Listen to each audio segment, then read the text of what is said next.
అందరికీ నమస్కారం. అధ్యాయం 17. సోమవారం నాడు పొద్దున్న 8 గంటలకి యుగంధర్ కన్సల్టింగ్ రూంలోకి వెళ్ళింది రమ. అక్కడ ఎవరూ లేరు. చిన్నగా దగ్గింది. అప్పటికి ఎవ్వరూ పలకలేదు. బల్ల మీద ఉన్న బెల్ నొక్కింది. అయినా ఎవ్వరూ రాలేదు. విసుగ్గా కుర్చీలో కూర్చున్నది. 5 నిమిషాలైన తర్వాత లేబరేటరీ తలుపు తీసి వచ్చిన మనిషిని చూసి, యుగంధర్ గారున్నారా? అడిగింది. ఆ మనిషి నవ్వుతూ వెళ్ళి రివాల్వింగ్ కుర్చీలో కూర్చొని, ఏమిటి అని అడిగాడు. ఆ గొంతు వినగానే ఆమె ఆశ్చర్యపోయి, మీరే? ఏమిటి ఆ మొహం, ఆ జుట్టు? అడిగింది. నిన్న ఓ పని మీద వెళ్ళాను, అంతే. నువ్వు ఇప్పుడు వచ్చావెందుకు? నీ భర్తకి తెలిస్తే? అడిగాడు యుగంధర్. రమ కళ్ళల్లో నీళ్లు నిండాయి. తెలియకుండా ఎలా ఉంటుంది? ఇవాళో రేపో ప్రాసిక్యూషన్ మా విషయం బయట పెడుతుందిగా అన్నది. అవును, నల్లారామయ్య భాస్కర్రావుని బ్లాక్మెయిల్ చేయడానికి భాస్కర్రావు గురించిన రహస్యమేదో నల్లారామయ్యకు తెలుసుండాలని ప్రాసిక్యూషన్ రుజువు చెయ్యాలి. మీ ఇద్దరి విషయం నల్లారామయ్యకు తెలుసునని రుజువు చేయడానికి ప్రాసిక్యూటర్ శ్రమపడతాడు. నిజమే అన్నాడు యుగంధర్. కేసు జరుగుతున్న తీరును బట్టి చూస్తే భాస్కర్రావుకి శిక్ష పడేటట్లున్నది అని రమ ఏడవడం ప్రారంభించింది. అమ్మా, నా మాట వింటావా? అడిగాడు యుగంధర్ దయగా. నీళ్లతో తడిసిన మొహం పైకెత్తి యుగంధర్ కళ్ళలోకి చూసి, చెప్పండి అన్నది. భాస్కర్రావుకి శిక్ష పడదు. అతను విడుదలవుతాడు. అతను నిర్దోషి. నిజంగానా? కేసు గురించి నువ్వు ఆలోచించకు. డిఫెన్స్ కేసు ఇంకా ప్రారంభం కాలేదుగా. మీరలా చెప్తుంటే నాకు ప్రాణం వచ్చినట్లవుతోంది. భాస్కర్రావు మీద నీకు నిజంగా అంత ఇష్టం ఉంటే నీ భర్తకి విడాకులిచ్చి భాస్కర్రావుని పెళ్లి చేసుకో. నీకా ధైర్యం లేకపోతే ఈ పాడు పని మానేసి బుద్ధిగా నీ భర్త పట్ల విశ్వాసంతో ప్రవర్తించు. ఈ రెండిట్లో ఏదో ఒకటి చెయ్యి. అలా చేస్తానని నాకు మాట ఇస్తే నీ పేరు కోర్టులోకి రాకుండా నేను చూస్తాను అన్నాడు యుగంధర్. రమ యుగంధర్ని రెప్పవాల్చకుండా చూస్తోంది. ఇప్పుడే నువ్వు నీ నిర్ణయం నాతో చెప్పవలసిన అవసరం లేదు. బాగా ఆలోచించుకొని నీ ఆనందానికి, నీ జీవిత సుఖానికి ఏది సరైన మార్గమని నీకు తోస్తే అలా చెయ్యి. భర్తనో ప్రియుణ్ణో ఎవరినో ఒకరిని ఏలుకో, అంతే. ఈ నాటకం మానేయి అన్నాడు యుగంధర్. ఆ 2 మార్గాల్లో ఏదో ఒకటి నేను అనుసరిస్తానని మీకు మాట ఇస్తే నా పేరు కోర్టులోకి రాకుండా చెయ్యగలరా? తల ఊపాడు యుగంధర్. ఎలా? అడిగింది రమ. అది నా బాధ్యత అన్నాడు యుగంధర్. రమ తల ఊపుతూ మాట ఇస్తున్నాను అన్నది. గుడ్, వెళ్ళు, ఇంటికి వెళ్ళు అన్నాడు యుగంధర్. రమ వెళ్ళిపోగానే నీళ్ల గదిలోకి వెళ్ళి అద్దం ముందు నిల్చుకొని తలకి ఉన్న తెల్లని రంగు పూర్తిగా కడిగేసుకున్నాడు. మొహానికున్న మచ్చలు తీసేశాడు. సామాన్యంగా పని అయిపోగానే మారువేషం తీసేస్తాడు. కానీ రాత్రి లేబరేటరీలో పని పూర్తి అయ్యేటప్పటికీ చాలా ఆలస్యమైంది. తెల్లారి లేచిన తర్వాత డాక్టర్ రామచంద్రకి కాపలాకి రాజుకి బదులు వేరే మనిషిని ఏర్పాటు చేయడంలో తీరిక లేకపోయింది. 9 గంటలకల్లా డ్రెస్ చేసుకొని కన్సల్టింగ్ రూంలోకి వెళ్ళాడు. బల్ల మీద ఉన్న మెమో ప్యాడ్ మీద రాజుకి ఉత్తరం రాశాడు. మళ్ళీ వెళ్ళి డాక్టర్ రామచంద్రని కనిపెడుతూ ఉండు. మధ్యాహ్నం 1 గంటకి కోర్టుకి టెలిఫోన్ చెయ్యి. రాజు రాగానే ఆ కాగితం చూస్తాడని యుగంధర్కి తెలుసు. క్రిజ్లర్ కార్ ఎక్కి బయలుదేరాడు. తిన్నగా కోర్టుకి వెళ్ళలేదు. ప్రాసిక్యూటర్ స్వామినాథయ్యర్ ఇంటికి వెళ్ళాడు. తన కోసం యుగంధర్ వచ్చాడని నౌకరు చెప్పగానే స్వామినాథయ్యర్ ఆశ్చర్యపోయి అదరాబదరా హాల్లోకి వెళ్ళి, హెల్లో యుగంధర్, ఏమిటిలా వచ్చారు? ముద్దాయి నేరం ఒప్పుకున్నాడా? అడిగాడు నవ్వుతూ. లేదు, ఇంకో విషయం మాట్లాడడానికి వచ్చాను అని తను వచ్చిన పని వివరంగా ప్రాసిక్యూటర్కి చెప్పాడు. అధ్యాయం 18. యువర్ ఆనర్, ప్రాసిక్యూషన్ సాక్ష్యం ఇంతటితో పూర్తయింది. నిజానికి ఇంకా 2 సాక్షులున్నారు. కానీ డిఫెన్స్ కోరిక ప్రకారం ఆ సాక్షులను బోని ఎక్కించలేదు. ముద్దాయి భాస్కర్రావు వివాహితురాలైన ఓ స్త్రీతో ప్రేమ కలాపం సాగిస్తున్నాడని, ఆ విషయం నల్లారామయ్యకు తెలుసునని ఆ సాక్షుల ద్వారా రుజువు చేయించేవాణ్ణి. వివాహితురాలైన ఒక స్త్రీ పేరు చెప్పి ఆమె సంసారం నాశనం చెయ్యవద్దని భాస్కర్రావు సాగిస్తున్న ఆ ప్రేమ కలాపం గురించి నల్లారామయ్యకు తెలుసునని తాము ఒప్పుకుంటున్నామని my learned friend defending counsel Yugandhar నాతో చెప్పాడు. కనుక ఆ సాక్షులను పిలవలేదు. ఆ సాక్షులను పిలిచి ఆ విషయం రుజువు చేసినట్లే యువర్ ఆనర్ భావించాలి అన్నాడు ప్రాసిక్యూటర్. మెజిస్ట్రేట్ యుగంధర్ వైపు చూశాడు. Yes your honour. డిఫెన్స్ అందుకు అంగీకరించింది. ముద్దాయి భాస్కర్రావు వివాహితురాలైన ఓ స్త్రీతో ప్రేమ కలాపం సాగిస్తున్న విషయం నల్లారామయ్యకి తెలుసు అన్నాడు యుగంధర్. ఆల్ రైట్, ప్రొసీడ్ అన్నాడు మెజిస్ట్రేట్ ప్రాసిక్యూటర్ని ఉద్దేశించి. ప్రాసిక్యూటర్ నల్లగౌను సర్దుకున్నాడు. కళ్ళజోడు తీసి తుడుచుకొని మళ్లీ పెట్టుకున్నాడు. యువర్ ఆనర్, అక్టోబర్ 14వ తేదీ రాత్రి 12 గంటలకి 1 గంటకి మధ్య నల్లారామయ్య అనే అతను హత్య చేయబడ్డాడని, అతన్ని ముద్దాయి భాస్కర్రావు హత్య చేశాడని ప్రాసిక్యూషన్ అభియోగం రుజువు చేశానని అనుకుంటున్నాను. ప్రాసిక్యూషన్ వరుసగా ప్రవేశపెట్టిన సాక్ష్యాన్ని సమీక్షించేందుకు అనుమతి కోరుతున్నాను అని క్షణమాగి మళ్లీ ప్రారంభించాడు. ముద్దాయి భాస్కర్రావు వివాహితురాలైన ఓ స్త్రీతో సంబంధం పెట్టుకొని రహస్యంగా ప్రేమ కలాపం సాగిస్తున్నాడు. ఆ విషయం నల్లారామయ్యకి తెలుసు. My learned friend defending counsel Yugandhar ఈ విషయం ఇంతకుముందే అంగీకరించారు. కనుక ఆ విషయం రుజువు చేయడానికి సాక్ష్యం ప్రవేశపెట్టవలసిన అవసరం లేదని కోర్టువారు అంగీకరిస్తారని భావిస్తున్నాను. హత్య జరగడానికి 3 నెలల పూర్వం నుంచి నల్లారామయ్య ముద్దాయి భాస్కర్రావు కార్ డ్రైవర్గా పనిచేస్తున్నాడు. యజమానిని గురించి అతనికి ఓ రహస్యం తెలుసు. ఆ రహస్యం ఆధారంగా తీసుకొని ముద్దాయి భాస్కర్రావుని నల్లారామయ్య బెదిరించి డబ్బు గుంజుకోవడం ప్రారంభించాడని ప్రాసిక్యూషన్ వాదన. బ్లాక్మెయిలింగ్ రుజువు చేయడం చాలా కష్టం. అసలు విషయం బయటపడడం ఇటు బ్లాక్మెయిల్ చేసి డబ్బు గుంజుకుంటున్న మనిషిని కానీ, అటు బెదిరిపోయి రహస్యం దాచుకోవడానికి డబ్బు ముట్ట చెబుతున్న మనిషికి కానీ ఇష్టం ఉండదు. కనుక ప్రమాదం కనుక బ్లాక్మెయిలింగ్ గురించిన రుజువులు ఏమీ లేకుండా చేస్తారు. అంటే బ్లాక్మెయిలర్ బ్లాక్మెయిల్ చేయబడుతున్న మనిషికి డబ్బు ఇవ్వమని బెదిరిస్తూ రాసే ఉత్తరాలు కానీ, బెదిరిస్తున్నప్పుడు విన్న సాక్షులు కానీ దొరకడం చాలా అరుదు. కనుక సామాన్యంగా సూచనాపూర్వకమైన సాక్ష్యం ఆధారంగా తీసుకునే నిజం గ్రహించవలసి ఉంటుంది. డ్రైవర్గా నల్లారామయ్య జీతం ఎంత? నెలకి 50 రూపాయలు. ఆ 50 రూపాయలలో చిల్లి కాని ఖర్చు పెట్టకుండా దాచుకున్న 375 రూపాయల ఖరీదు చేసే చేతి గడియారం కొనగలడా? నల్లారామయ్య చాలా పొదుపు మనిషి అయి ఉండవచ్చునని, మంచి చేతి గడియారం కొనుక్కోవాలనే ఆలోచనతో ఎంతో కాలం నుంచి డబ్బు నిల్వ చేసి ఉంటాడని డిఫెన్స్ క్రాస్ పరీక్షలో సూచించింది. ఆ సూచన ఎంతో హాస్యాస్పదమైందని కోర్టువారు గ్రహించారనుకుంటాను.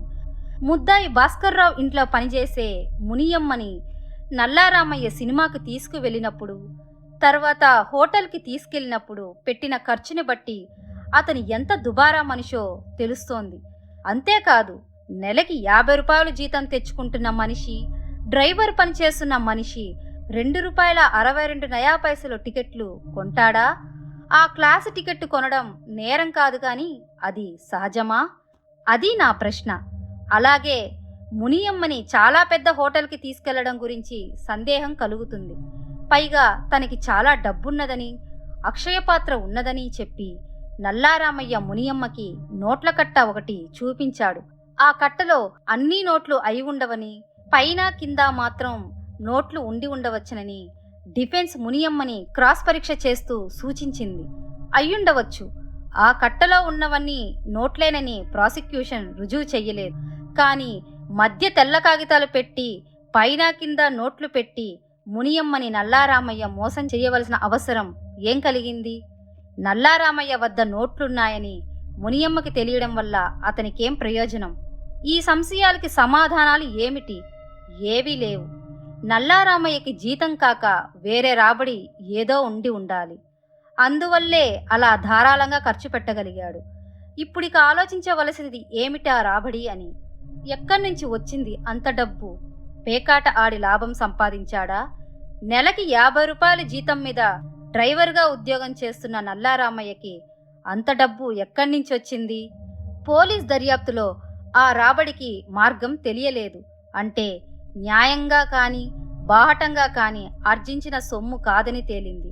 కనుక ముద్దాయి భాస్కర్రావుని బ్లాక్మెయిల్ చేసి ఆ డబ్బు గుంజుకుంటున్నాడని ప్రాసిక్యూషన్ ఊహించింది. అది కేవలం నిరాధారమైన ఊహ కాదని, భాస్కర్రావును గురించిన రహస్యం నల్లారామయ్యకు తెలుసునని ప్రాసిక్యూషన్ రుజువు చేసిన విషయం కోర్టు వారికి ఈ సందర్భంలో జ్ఞాపకం చేస్తున్నాను అని బల్ల దగ్గరికి వెళ్ళి గ్లాసుడు మంచినీళ్లు తాగి ప్రాసిక్యూటర్ మళ్ళీ ప్రారంభించాడు. ముద్దాయి భాస్కర్రావు నల్లారామయ్యని హత్య చేయడానికి కారణం ఉందా? ఉన్నదని మా వాదన. నల్లారామయ్య చేస్తున్న బ్లాక్మెయిల్ ముద్దాయి భరించలేకపోయాడు. నల్లారామయ్య ఉచ్చులోంచి ఈ జన్మలో బయటపడే అవకాశం ముద్దాయికి కనిపించలేదు. నల్లారామయ్యని హత్య చేయడం ఒక్కటే మార్గమని ముద్దాయి భాస్కర్రావు నిర్ణయించాడు. ఇక హత్య జరిగిన రాత్రి ఏం జరిగింది? ఆ ఇంట్లో ముద్దాయి నల్లారామయ్య ఇద్దరు మాత్రమే ఉన్నారని మనకి తెలుసు. పోలీస్ సార్జెంట్ స్క్వాడ్ కారులో ముద్దాయి ఇంటికి వెళ్ళినప్పుడు ముద్దాయే తలుపు తీశాడు. ఇంట్లో ఇంకెవరూ లేరు. తలుపు లోపల గడియపెట్టి ఉన్నదని, చాలాసేపు పోలీస్ సార్జెంట్ తలుపు బాదాక గాని ముద్దాయి తలుపు తీయలేదని స్క్వాడ్ కార్ సార్జెంట్ ఇచ్చిన సాక్ష్యం కోర్టువారు గుర్తించుకోవాలి. ముద్దాయి అంతసేపు తలుపు తీయకపోవడానికి కారణం ఏమిటి? కాలింగ్ బజర్ అంత రణగొనధ్వని చేసినా, తలుపు అంతసేపు బాదినా ముద్దాయి ఎందుకు తలుపు తీయలేదు? ఎవరో తనని తల మీద కొట్టారని, స్పృహ లేకుండా పడి ఉన్నానని ముద్దాయి పోలీసులకిచ్చిన వాంగ్మూలం నమ్మదగినదా? ముద్దాయిని ఎవరో తల మీద కొట్టి ఉంటే ఆ కొట్టిన మనిషి ఏమయ్యాడు? ఇంట్లో ఉండాలి గదా. ఆ ఇంటికి ఒకే ఒక తలుపు. ఆ తలుపు లోపల గడియ పెట్టి ఉంది. ఇంట్లో ఉన్న మనిషి ఎలా అదృశ్యమవుతాడు? మాయోపాయంతో, మంత్రతంత్రాలతో గాలిలో కలిసిపోయాడా? లేదు, అది అసంభవం. పోలీసులు వెళ్ళిన సమయానికి ముద్దాయి భాస్కర్రావు తప్ప ఇంట్లో ఇంకెవరూ లేరు. అది నిజం.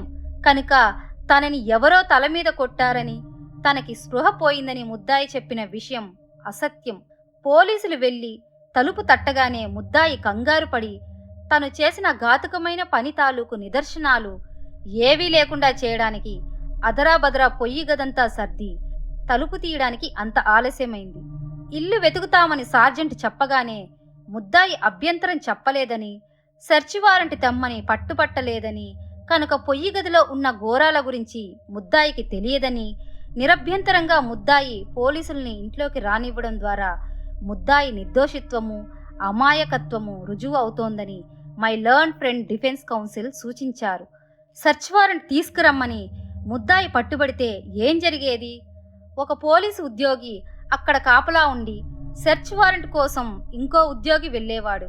ముద్దాయి పొయ్యి గదిలో వెళ్ళడానికి కానీ పారిపోవడానికి కానీ అవకాశం ఉండేది కాదు. అంతేకాదు, తను చేసిన హత్యా నిదర్శనాలు ఏవీ లేకుండా చేశాననే ముద్దాయి భావించాడు. అలా భావించే పోలీసుల్ని ఇంట్లోకి రమ్మన్నాడు అని మాటలు ఆపి ఒకసారి కోర్టంతా కలియ చూసి ప్రాసిక్యూటర్ మళ్ళీ ప్రారంభించాడు. ఇప్పుడిక అసలు హత్య గురించి చెబుతాను. ముద్దాయి భాస్కర్రావు అక్టోబర్ 14వ తేదీ రాత్రి 12 గంటలకి 1 గంటకి మధ్య అతని డ్రైవర్ నల్లారామయ్యని రివాల్వర్తో షూట్ చేసి హత్య చేశాడు. నల్లారామయ్య ప్రాణం వదలగానే ముద్దాయి మచ్చుకత్తితో నల్లారామయ్య శవాన్ని ముక్కలు ముక్కలుగా కోశాడు. ఆ ముక్కలని బేకరీ పొయ్యిలో వేసి కట్టెలు పెట్టి నిప్పు అంటించాడు. ఆ రాత్రి ఆ సమయానికి పోలీసులు వెళ్ళనట్లయితే తెల్లారేటప్పటికీ నల్లారామయ్య శవం తాలూకు ఎముక గాని, రక్తపు బొట్టు కాని, మరే నిదర్శనం కాని లేకుండా చేసేవాడు ముద్దాయి. వ్యవధి లేకపోయింది కానీ ఉండి ఉంటే గదంతా శుభ్రంగా కడిగేసేవాడు. బల్ల మీద ఉన్న ప్లాస్టిక్ బట్ట తగలబెట్టేవాడు. ఖాళీ కాలని ఎముక ఉండేది కాదు. చిటికిన వేలు, పన్ను లాంటి రుజువులు కూడా లేకుండా చేసేవాడు. కానీ అతని దురదృష్టమో లేక న్యాయం అనేది ఉండబట్టో ఈ ఘాతుక చర్య బయటపడిపోయింది. అంతా చక్కబెట్టేందుకు ముద్దాయికి వ్యవధి లేకుండా పోయింది అని ప్రాసిక్యూటర్ తన బల్ల దగ్గరికి వెళ్ళి కాగితాలు సర్దుకొని కళ్ళజోడు మరొకసారి తుడుచుకొని మళ్ళీ ప్రారంభించాడు. యువర్ ఆనర్, ఇక అసలు విషయం. హత్య జరిగిందని, ఫలానా మనిషి హత్య చేయబడ్డాడని రుజువు చేయవలసిన బాధ్యత ప్రాసిక్యూషన్ది. సామాన్యంగా హత్య కేసులలో శవం కనిపిస్తుంది. బంధువులో మిత్రులో శవాన్ని గుర్తుపడతారు. హత్య జరిగిన విషయము, ఎవరు హత్య చేయబడినది ప్రాసిక్యూషన్ ఆ విధంగా నిరూపిస్తుంది. కానీ ఎప్పుడో అరుదుగా శవం కనిపించని పరిస్థితి కలుగుతుంది. కానీ ఫలానా మనిషి నిజంగా హత్య చేయబడ్డాడు అనేది అనుమానమేమీ లేకుండా నిశ్చయంగా రుజువు చేయవలసిన బాధ్యత ప్రాసిక్యూషన్ది. ఆ విషయం రుజువు చేయకపోతే మిగతా సాక్ష్యం బలంగా ఉన్నా కేసు బలహీనమవుతుంది. ఇప్పుడు ఈ విధానం సందర్భంలో కోర్టు వారు గమనించవలసిన విషయం, అక్టోబర్ 14వ తేదీ రాత్రి చర్చి వీధి నంబర్ 274 ఇంట్లో, స్టార్ బేకరీ యజమాని భాస్కర్ రావు ఇంట్లో, ఈ ముద్దాయి ఇంట్లో హత్య జరిగిందా, జరిగితే ఎవరు హత్య చేయబడ్డారు అనేది, హత్య జరిగిందని, హత్య చేయబడిన మనిషి నల్లారామయ్య అని ప్రాసిక్యూషన్ అభియోగం. ఎంతవరకు ప్రాసిక్యూషన్ దాన్ని నిరూపించింది? యువర్ ఆనర్, నిస్సందేహంగా హత్య జరిగిందని, హత్య చేయబడ్డ మనిషి నల్లారామయ్య అని ప్రాసిక్యూషన్ రుజువు చేసిందని నా అభిప్రాయం. ప్రాసిక్యూషన్ ఆ నిరూపణకు ప్రవేశపెట్టిన సాక్ష్యం ఏమిటి? చాలా ఉంది. పొయ్యి ఉన్న గదిలో నేల మీద రక్తం బొట్లు ఉన్నాయని, బల్ల మీద ప్లాస్టిక్ బట్ట మీద రక్తం మరకలున్నాయని, ఆ రక్తం గ్రూపు ఓకి చెందినదని పెథాలజిస్టుల ద్వారా నిరూపించాము. నల్లారామయ్య రక్తం కూడా గ్రూప్ ఓకి చెందినదే అని పళ్ళ డాక్టర్ సాక్ష్యం ద్వారా రుజువు చేశాము.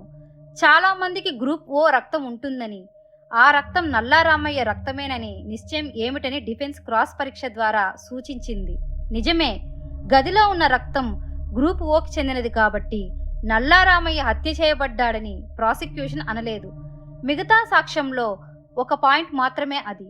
పొయ్యిలో కాలిన ఎముకలు, కాలిన మాంసం, బూడిద ఉంది. అంతేకాదు, రెండు చివర్ల కొంచెం కాలిన ఎముక ఒకటి ఉన్నది. అది కాలి ఎముక. ఆ ఎముక దాదాపు 5 అడుగుల 10 అంగుళాల పొడుగు మనిషిదని డాక్టర్ ద్వారా చెప్పించాము. నల్లారామయ్య 5 అడుగుల 10 అంగుళాల పొడుగు మనిషి అని డ్రైవింగ్ లైసెన్స్ అప్లికేషన్ ఫామ్లో అతను రాసిన వివరాలలో ఉంది. ఇంతేనా? కాదు, ఇంకా రుజువులు చూపించాం. పొయ్యి ఉన్న గదిలో ఒక పన్ను దొరికింది. పళ్ళ డాక్టర్ తను ఆ పన్ను నల్లారామయ్య అనే అతనికి చేసి ఇచ్చానని సాక్ష్యం ఇచ్చారు. అన్నిటికన్నా ముఖ్యమైనది, పొయ్యి దగ్గర నేల మీద పడి ఉన్న సగానికి తెగిన చిటికిన వేలు. ఎవరిదా చిటికిన వేలు? మనిషిదే, అందులో సందేహం లేదు. మనిషిది కాదని మై లర్న్ ఫ్రెండ్ సూచించలేదు అని నవ్వి, ఏ మనిషి చిటికిన వేలు అది, ఏ మనిషిదో తెలుసుకునే అవకాశం ఉందా? ఉన్నది. నేర పరిశోధన ఆధునిక కాలంలో వేలిముద్రల గుర్తులు ఎంత ఉపయోగపడుతున్నవో అందరికీ తెలిసిన విషయమే. కొన్ని కోటాను కోట్ల మనుషుల వేలిముద్రలు పోల్చి చూసినా ఏ ఇద్దరి వేలిముద్రలు ఒకలా ఉండవని వేలిముద్రల నిపుణుడు చెప్పారు. ఒక నిపుణుడే కాదు, ప్రపంచంలో అన్ని దేశాలలో వేలిముద్రల నిపుణుల అభిప్రాయం అదే.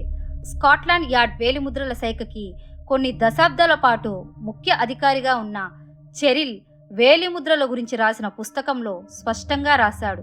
కళ్ళు అబద్ధం చెప్పవచ్చు, మాటలు పొరపాటున వినవచ్చు, కవల పిల్లల్ని ఒకరిని చూసి ఇంకొకళ్ళని పొరబడవచ్చు, కానీ వాళ్ళ వేలిముద్రలు కూడా ఒక రీతిలో ఉండవు. ఈ విషయం జ్ఞాపకం ఉంచుకోవాలి. నల్లారామయ్య జూలై 8వ తేదీ డ్రైవింగ్ లైసెన్స్ కోసం అప్లికేషన్ పెట్టుకున్నాడు. ఆ అప్లికేషన్ కాగితం మీద ఎడం చెయ్యి 5 వేళ్ల ముద్రలు స్పష్టంగా వేశాడు.